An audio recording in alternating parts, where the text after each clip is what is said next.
Guys, good morning. Ayan, sa wakas natapos na rin na-install yung tatlong layer na bolt.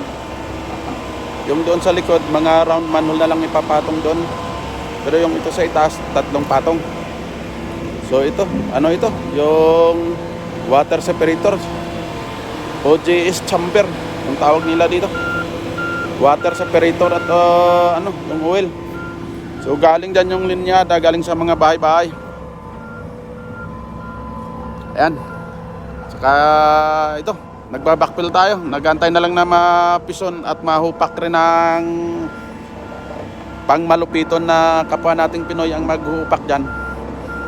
Tapos ituloy natin yung kasunod na patong. Ayan. Ayan guys, yung Pinoy na foreman. Shoutout sa mga Pinoy, proud Pinoy. Ayan.